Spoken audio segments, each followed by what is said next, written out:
অষ্টম শ্রেণীর শিক্ষার্থী বন্ধুরা, তোমাদের ইংলিশ ফার্স্ট পেপার টেক্সট বইয়ের ইউনিট 9 লেসন 7 থেকে কন্টেম্পলেশন যে কবিতাটি আছে, ইংলিশ একটি পোয়েম লিখেছেন জন কার্পেন্টার। এখান থেকে আমি প্রথমে বাংলা তোমার অর্থসহ কবিতাটি পড়াবো, তারপর এখান থেকে কোয়েশ্চেন সলভ করবো। তোমাদের টেক্সট বইয়ে এই কবিতার উপর ভিত্তি করে 3টি কোয়েশ্চেন দেওয়া আছে, কিন্তু আমি তোমাদেরকে 3টি ছাড়াও আরও এক্সট্রা 10টি, টোটাল 13টি কোয়েশ্চেন এখান থেকে সলভ করাবো। চলো প্রথমে আমরা ইংলিশ কবিতাটি পড়ে নিই বাংলা অর্থ সহ। কন্টেম্পলেশন যার বাংলা অর্থ হচ্ছে ধ্যান, লিখেছেন John Carpenter. For days and days I have climbed a tree, মানে দিনের পর দিন আমি গাছে উঠেছি। ক্লাইম্ব অর্থ হলো গাছে আরোহণ করা, ওঠা। ফর ডেইজ অ্যান্ড ডেইজ হলো দিনের পর দিন। I dappled yellow tree, dappled yellow tree মানে একটি চুপ চুপ দাগ পড়া হলুদ গাছ। ইয়েলো ট্রি মানে হলুদ গাছ, আর একটা স্পট পড়ে গেছে, এটা বলছে চুপ চুপ দাগ পড়া। And gazed abroad at many things, এবং দূরে অনেক কিছু দেখেছি। ঠিক আছে, at many things and gazed abroad many things, দূরের অনেক কিছু দেখেছি। গেজড মানে তোমার লুক অ্যারাউন্ড, মানে তোমার চারপাশে কিছু দেখা আর কি, এটাকেই বলতেছে দূরে অনেক, দূরের আর কি। তাহলে তোমার চারপাশে দেখাটাকেই বলে দূরে অনেক। গেজড অ্যাব্রোড, এটাকে দূরে, মানে দূরে, এই গেজড অ্যাব্রোড অর্থই দূরে বলা হচ্ছে, আবার এটাকে অর্থ চারপাশে হয়। আচ্ছা, I have always wish to see, যা আমি সর্বদা দেখতে চেয়েছি। উইস্ট মানে ইচ্ছা পোষণ করা আর কি। তারপর I C the green and gentle fields, আমি সবুজ এবং শান্ত ভূমি দেখি। All bounded in with has, all bounded in has, ঠিক আছে, যেগুলো গুল্ম বা ঝোপঝাপের সারিতে ঘেরা। বাউন্ডেড মানে ঘেরা, আর হ্যাজ মানে হচ্ছে ঝোপঝাড়ের সারি আর কি। তারপর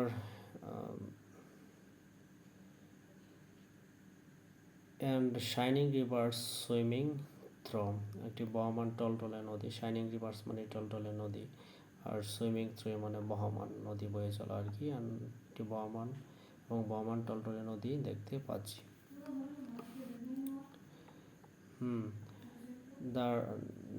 the rushes on the edge, the rushes on the edge, আর এজ অর্থ হলো নদীর কিনারে, এবং দুই ধারে রয়েছে নলখাগড়ার সারি। রাশেস, রাস অর্থে হচ্ছে নলখাগড়ার সারি, আর এজ অর্থ হলো নদীর কিনারে, তাহলে দুই ধারে রয়েছে নলখাগড়ার সারি। And little sheep who play all day, এবং ছোট মেষ যা সারাদিন খেলা করে। I watch them as they run, আমি তাদেরকে দেখি যেমন দৌড়ায়।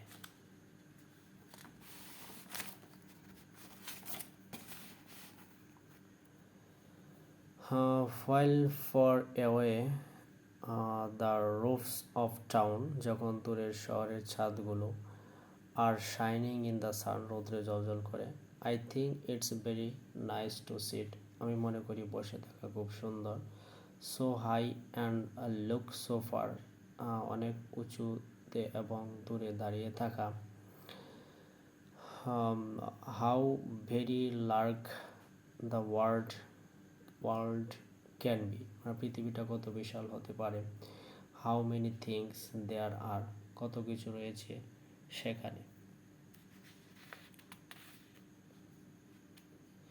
এই ছিল তোমার টোটাল পোয়েমটা বাংলা অর্থ। এখন আমরা কোয়েশ্চেন করবো। প্রথমে আমরা টেক্সটের কোয়েশ্চেনটি, তারপর এক্সট্রা কোয়েশ্চেন। প্রথম কোয়েশ্চেনটা হচ্ছে, where do you think the tree was in the poem contemplation, মানে ইন দ্য কন্টেম্পলেশন কবিতায় গাছটি কোথায় বলে তুমি মনে করো। তাহলে এটা আমরা লিখতে পারি, যেহেতু প্রশ্ন ইউ আছে, আনসার করার সময় হয়ে যাবে ফার্স্ট পারসন আই। তাহলে I think the tree was probably, মানে সম্ভবত, এটা আমি অনুমান করি যে এক একজন উত্তর এক এক রকম হতে পারে। আমি এইভাবে কল্পনা করতেছি যে গাছটা এখানে থাকতে পারে, আরেকজন অন্যভাবে বলতে পারে। I think the tree was probably in the countryside near a town surrounded by fields and rivers. আমি মনে করি যে এটা গ্রামের পাশে বা শহরের আশেপাশে, যেখানে মাঠ এবং নদীর চারপাশে ঘিরে আছে, এরকম আর কি।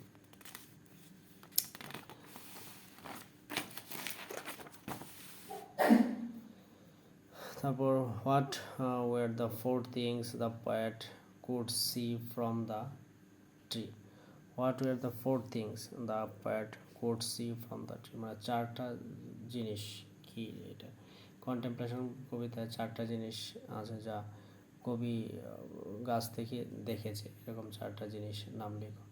তো এটা যদি আমি উত্তরটা সাজাই ভাবে, the four things the poet could see from the tree are, four things আমি আর দিতে পারি, আর দিতে তারপর চারটা নাম লিখলাম, যে গ্রিন অ্যান্ড জেন্টেল ফিল্ডস, তারপর shining rivers, little sheep, the roofs of town. এগুলো কিন্তু আমি কবিতা দেখি, পোয়েম থেকে লিখেছি। আচ্ছা, তারপর এগুলো কিন্তু আমাদের পেসে খ্যাতি আছে।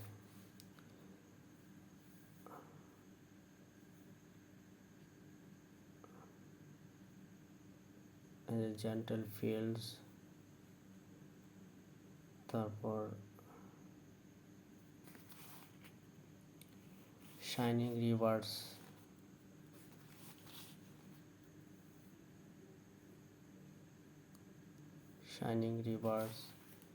তারপর little sheep, the roofs of town,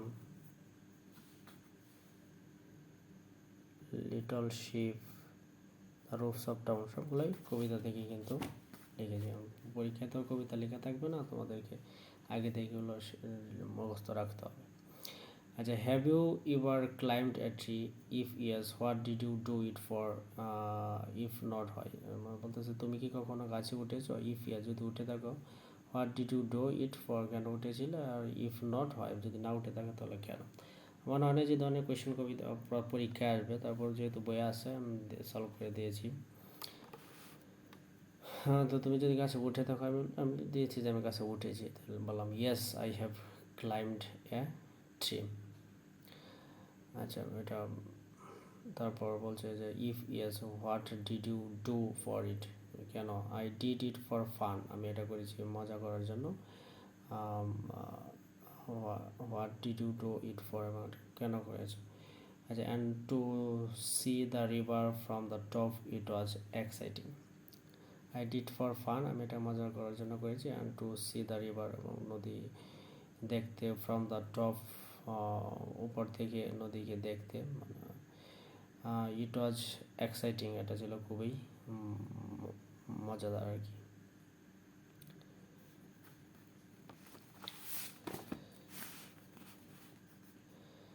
তারপর আমাদের 4 number question, what colour is the tree the poet climbed in the poem contemplation কবিতায় যে কবি যে গাছে উঠেছিল, ওই গাছটা কোন রঙের? এটা আমরা দ্য ট্রি, এটা আমরা উত্তরটা ভেবে সাজাই, the tree the poet climbed. এখন আমরা ভার্ব দিলাম is a yellow tree with dappled colour. এটা আমরা আমাদের ইয়াতে পড়েছি যে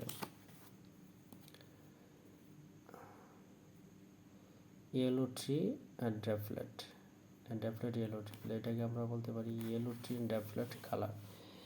তো এটাকে আমরা দিয়েছি যে ইয়েলো ট্রি, হলুদ গাছ, উইথ ড্রেফলেট কালার, মানে ড্রেফলেট চুপ দাগওয়ালা একটা হলুদ গাছ।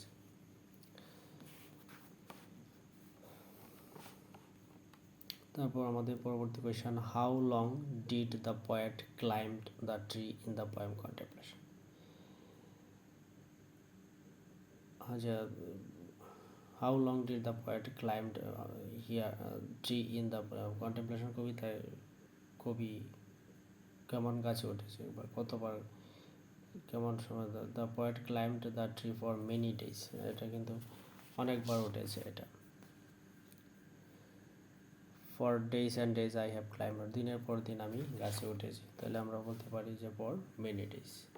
আচ্ছা, what does the poet like to do while sitting in the tree, যখন উনি গাছে বসে থাকে কী করতে পছন্দ করে? The poet likes to see in the tree and look at the things around him, তার চারপাশে দেখতে পছন্দ করে। আচ্ছা, দেখো 7 number, what is the poet watching in the fields in the poem contemplation, মানে কন্টেম্পলেশন কবিতায় কবি কী দেখতেছিল, মাঠে কী দেখতেছিল? তো ওটার উত্তর আমরা বলতে পারি ইন দ্য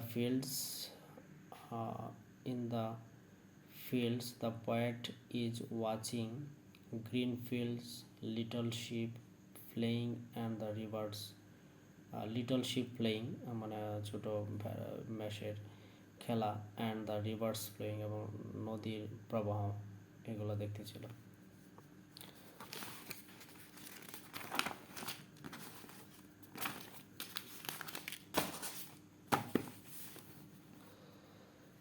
তারপর আমাদের 8 নম্বর question, what do the rivers look like in the poem contemplation.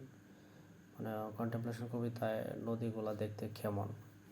The rivers are shining, আমরা বলতে পারি the rivers are shining and swimming through the rushes, which means the water is flowing gently. The rivers are shining and swimming through the rushes. এটাই হচ্ছে নদীগুলো দেখতে। মানে এটার অর্থ হচ্ছে which means, এটার অর্থ হচ্ছে the water is flowing gently, মানে পানি সুন্দরভাবে প্রবাহিত হচ্ছে। আচ্ছা, what are the little sheep doing in the poem contemplation. Contemplation কবিতায় ছোটো ম্যাচটি কী করতেছিল। The little sheep are playing and running in the fields all day.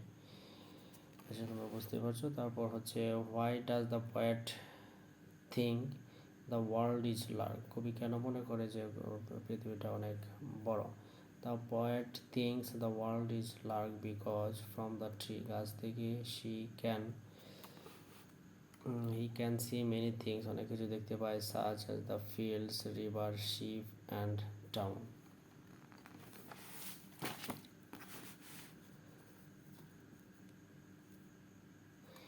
এই কোয়েশ্চনটা খুবই important. What does the expression green and gentle fields symbolize in the poem contemplation. মানে contemplation কবিতায় যে গ্রিন অ্যান্ড জেন্টেল ফিল্ডস, এটা কি symbolise করে, এটা কি নির্দেশ করে। তো এটা আমরা বলতে পারি ইন দ্য পোয়েম কন্টেম্পলেশন কবিতায় green and gentle field symbolize green and gentle field symbolize peace, freshness and the beauty of nature. এটা শান্তি, সতেজতা এবং প্রকৃতির সৌন্দর্য এগুলাই নির্দেশ করে।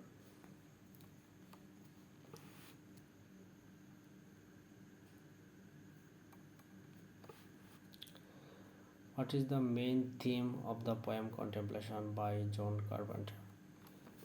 জন কার্পেন্টারের যে কন্টেম্পলেশন কবিতার মূল সারমর্মটা কি, এটা আমরা বলতে পারি the main theme of the poem is, কবিতার মূল সারমর্ম হচ্ছে দ্য অ্যাপ্রিসিয়েশন অফ নেচার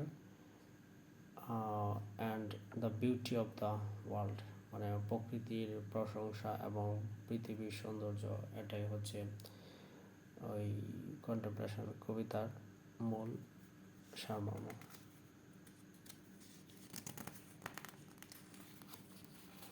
এই ছিল কন্টেম্পলেশন পোয়েম থেকে কোয়েশ্চান সলভ। তো আজ এ পর্যন্তই। যদি ভিডিওটি ভালো লেগে থাকে চ্যানেলটি সাবস্ক্রাইব করবা, লাইক কমেন্ট করবা। Thank you.